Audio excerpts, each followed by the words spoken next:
नमस्कार दोस्तों, study IQ पर आप सभी का बहुत बहुत स्वागत है। आई थिंक हम सभी लोग जानते हैं कि फार्मर्स के प्रोटेस्ट अब काफ़ी ज़्यादा खिंच चुके हैं और अभी भी जो सेंट्रल गवर्नमेंट और फार्मर्स के बीच में लेटेस्ट टॉक्स हुई थी उसमें भी कोई निष्कर्ष नहीं निकला है। इनफैक्ट अभी आने वाले कुछ दिनों में फिर से कुछ बातचीत होगी, तब मालूम पड़ेगा कि एग्जैक्टली ये जो प्रदर्शन है, जो प्रोटेस्ट हैं, ये क्या दिशा ले रहे हैं एंड गवर्नमेंट का स्टैंड यहाँ पे क्या होने वाला है। लेकिन इसी बीच हम आपके साथ एक बहुत ही इंटरेस्टिंग टॉपिक के बारे में बात करने वाले हैं कि इंडिया और जो बाकी कंट्रीज़ हैं दुनिया की, वो किस तरीके से अपने फार्मर्स को सपोर्ट करती हैं। नाउ देखिए, ये बहुत ही वाइड इशू है और बहुत ही बड़ा इशू भी है कि फार्मर्स को सपोर्ट किस किस तरीके से मिलता है। लेकिन हमने अपनी इस पर्टिकुलर डिस्कशन को थोड़ा सा ब्रीफ करने के लिए, थोड़ा सा टारगेटेड करने के लिए ये वाले 5 पैरामीटर्स उठा लिए हैं जिनके ऊपर हम बात करने वाले हैं। ये 5 पैरामीटर्स हैं आपके सामने: producer support, consumer support, general service support, total support and producer protection. In 5 parameters के आधार पर हम तुलना करेंगे कि भारतीय सरकार अपने फार्मर्स की जो सपोर्ट करती है वो क्या कम है, क्या वो बेहतर है, या क्या वो बराबर है बाकी कंट्रीज के साथ। तो इन्हीं चीज़ों की बात की जाएगी इस वीडियो में। चलिए स्टार्ट करते हैं मेरे साथ। मेरा नाम है अनिरुद्ध। यदि आप लोग इस लेक्चर की पीडीएफ को डाउनलोड करना चाहते हैं तो मेरे टेलीग्राम चैनल से कर सकते हैं। इसके अलावा सोशल मीडिया पे भी आप मेरे साथ जुड़ सकते हैं। स्टडी आईक्यू ऐप को डाउनलोड करना ना भूलें from the Google play store. और ऐप पे फिलहाल लोहड़ी के शुभ अवसर पर चल रही है लोहड़ी सेल, जिसके चलते आपको सभी कोर्सेज के ऊपर एक्स्ट्रा डिस्काउंट भी प्रोवाइड करवाया जा रहा है। यदि आप मुझसे हिस्ट्री पढ़ना चाहते हैं in a very interesting question answer format, तो इस कोर्स को ज़रूर बाय कीजिए, स्पेशली वो बच्चे जो यूपीएससी या फिर स्टेट पीसीएस की तैयारी कर रहे हैं। ऑल राइट, सो थोड़ा सा प्रील्यूड मैं आपको देना चाहूँगा। फार्म बिल्स, हम सभी को मालूम है सितंबर 2020 की बात है जब प्रेसिडेंट ने 2 फार्म बिल्स को असेंट दिया था। और वैसे तो 3 थे, लेकिन जो 2 जिनको लेके मेनली प्रोटेस्ट चल रहे हैं वो आपके सामने ये वाले हैं: the farmers produce trade and commerce act and the farmers agreement on price assurance and farm services act 2020। So यहाँ पे जैसे ही ये बिल्स पास होते हैं, पहले अधिकतर जो प्रोटेस्ट हैं वो स्टेट लेवल पर थे। जैसे पंजाब में आपको मैक्सिमम प्रोटेस्ट देखने को मिले, कुछ कुछ एरियाज़ में हरियाणा में प्रोटेस्ट आपको देखने को मिल रहे थे, राजस्थान में, इवन मध्य प्रदेश में। लेकिन ये नवंबर के ऑलमोस्ट आखिरी हफ्ते की बात है, 21-22 नवंबर के आसपास की बात है, जब ये सारे के सारे प्रोटेस्ट दिल्ली की तरफ मूव कर गए। और उस समय से प्रोटेस्ट चल रहे हैं हमारे नेशनल कैपिटल में। Farmers from several states have been camping at the borders of the national capital for over a month. अब 1 महीने से भी अधिक टाइम हो चुका है। मैंने आपको बताया अप्रॉक्सीमेटली 47-48 डेज हो चुके हैं एंड अभी भी कोई यहाँ पे निष्कर्ष या कोई यहाँ पे नतीजा नहीं निकला है बातचीत का। फार्मर्स की एक ही डिमांड है कि जो ये रिसेंटली एनेक्टेड कानून है इनको यहाँ पे रिपील किया जाए, इनको रद्द किया जाए। और फार्मर्स का एक सिंगल यहाँ पे रीजनिंग है, वो ये है कि अगर आप ये नए कानून लेकर आते हैं तो इसके चलते जो अभी तक काम कर रही अर्स्टवाइल एपीएमसीज थी, एग्रीकल्चरल प्रोड्यूस मार्केटिंग कमिटीज थी, उनको आप डिसमेंटल कर देंगे, जिसके चलते जो प्राइवेट ट्रेडर्स हैं, जो निजी व्यापारी हैं, उनको ज़्यादा फायदा होगा as compare to the farmers. और आप उनको रेगुलेट नहीं कर रहे हैं, इसीलिए फार्मर्स इस पूरे के पूरे कानून का एक तरीके से विरोध कर रहे हैं। सो ये है बेसिक सी चीज़ जो कि अभी तक हुई है। लेकिन केवल ऐसा नहीं है कि कंप्लेंट्स केवल यहीं तक सीमित हैं, कंप्लेंट्स और भी बहुत सारी हैं अगर आप देखें।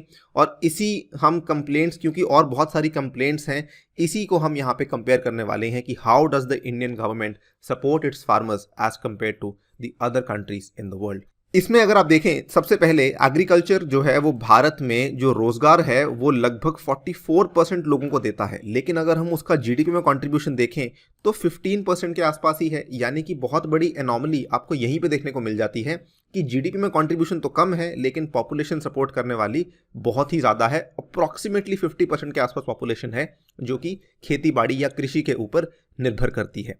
नाउ गवर्नमेंट लगभग पिछले 5-6 साल से बोलती आ रही है कि हम डबलिंग द फार्म इनकम करेंगे बाय 2022-23। और ये एक बहुत ही इंपॉर्टेंट कमिटी बैठी थी जिसने इसको लेके कई सारे सुझाव दिए थे, कई सारी सिफारिशें की थी, by the name of Ashok दिलवाई कमिटी, जिन्होंने ये प्रॉमिस किया था कि सन 2022 तक जो कृषि आय है उसको 2 गुना कर दिया जाएगा। लेकिन वो होना तो बहुत ही दूर की बात है। आज की डेट में फार्मर्स प्रोटेस्ट कर रहे हैं और ऐसे कानूनों की जो है रिपील की मांग कर रहे हैं।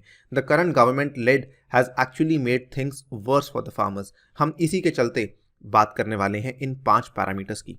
ये 5 पैरामीटर्स कहाँ से आए हैं?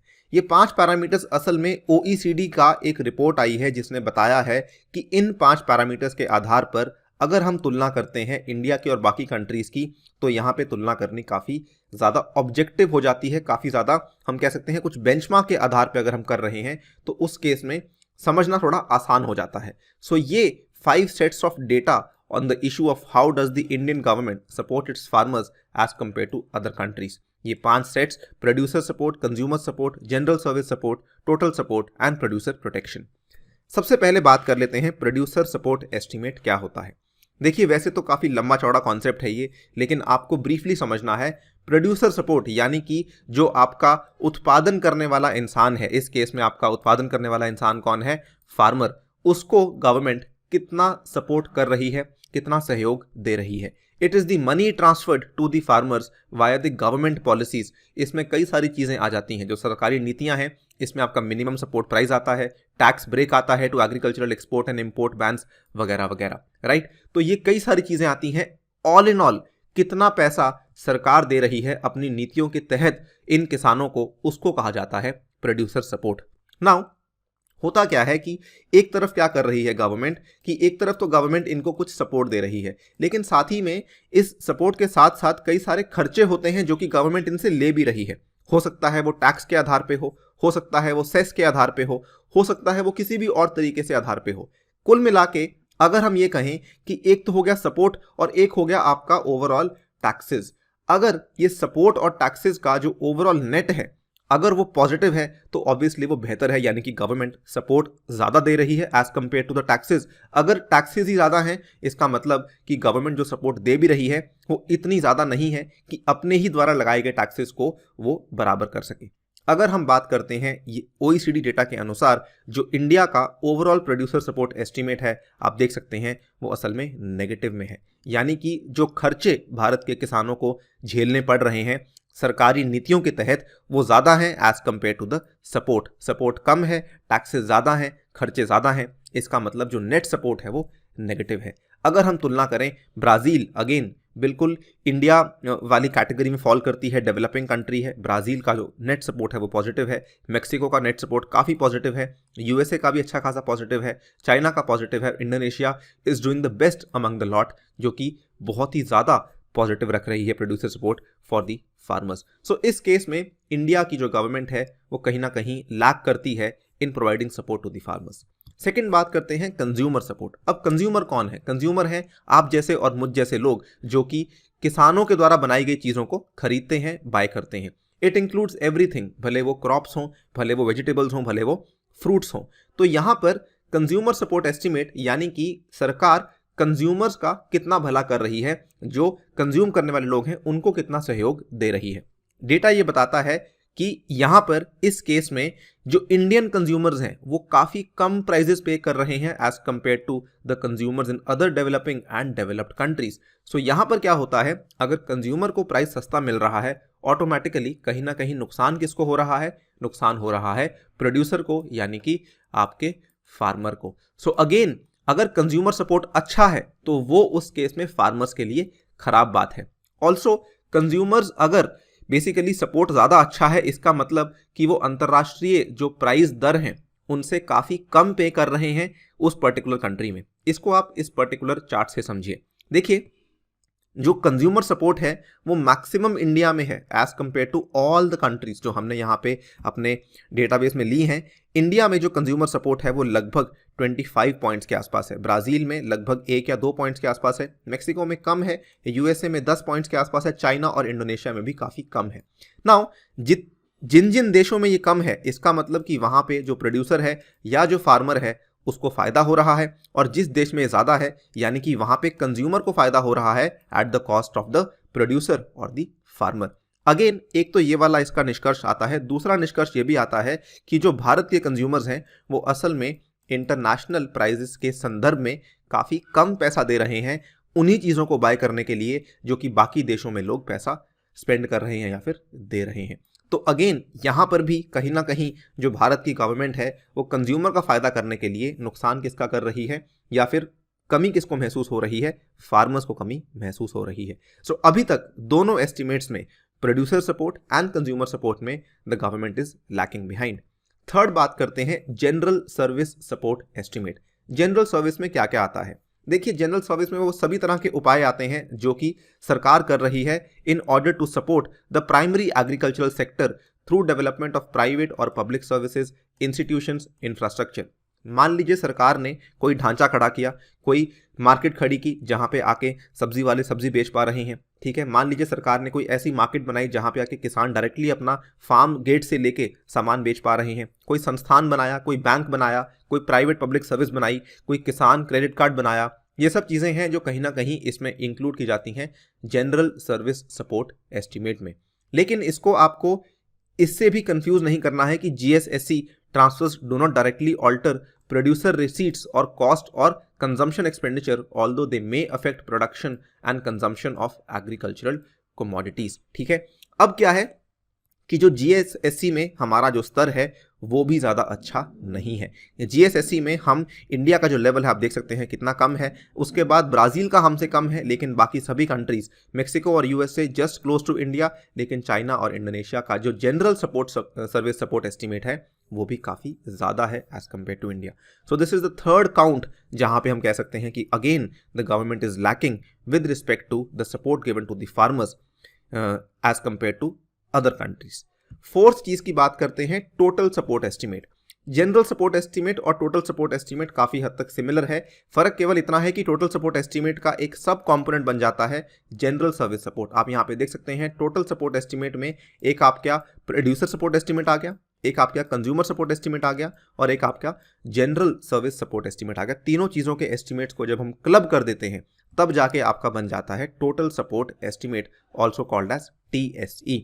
यहां पे भारत कहां पे आता है? यहां पे जब आप तीनों को कंबाइन करते हैं तब जाके भारत की स्थिति थोड़ी सी बेहतर होती है।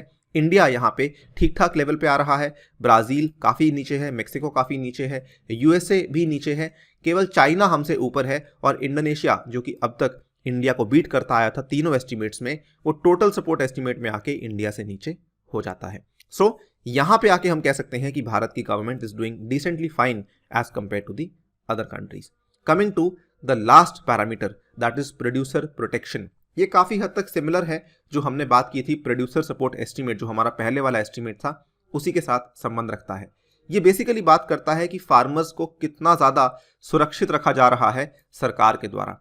इसमें क्या है, it is the ratio between the average price received by the farmer as compare to the international price of the same commodity. ठीक है, इसमें क्या है, अगर आप देखें जो चाइना की रेशियो है ये 1.1 है। चाइना का जो रेशियो का आंसर है वो 1.1 है। कहने का मतलब अगर 1 से ऊपर है तो जितना ऊपर है उतने प्रतिशत उस पर्टिकुलर कंट्री के जो फार्मर्स हैं उनको उतना पैसा एक्स्ट्रा मिल रहा है एज कंपेयर टू जो औसतन अंतर्राष्ट्रीय प्राइजेस हैं। सो अगर किसी कंट्री की रेशियो 1.1 है जैसे चाइना की है, तो इसका मतलब चाइना के जो फार्मर्स हैं वो 10% ऊपर ले रहे हैं अबव द इंटरनेशनल प्राइसेस। अगर किसी कंट्री की रेशियो 1.5 है, इसका मतलब उस कंट्री के फार्मर्स 50% ऊपर पैसा ले रहे हैं as compare to the international prices. अगर किसी कंट्री की रेशियो 0.9 है तो इसका मतलब वो 10% उसके फार्मर्स कम पैसा ले रहे हैं as compare to the international prices. India के केस में 0.87 है, which means Indian farmers received 30% lower than the international prices. आप यहाँ पे देख सकते हैं इंडिया की रेशियो 1 से नीचे आती है और किसी भी कंट्री की रेशियो 1 से नीचे नहीं आती। ब्राज़ील की 1 पे आती है, मेक्सिको की 1 से ऊपर है, USA की 1 से ऊपर है, चाइना की 1 से ऊपर है और इंडोनेशिया की 1.2 से भी ऊपर है।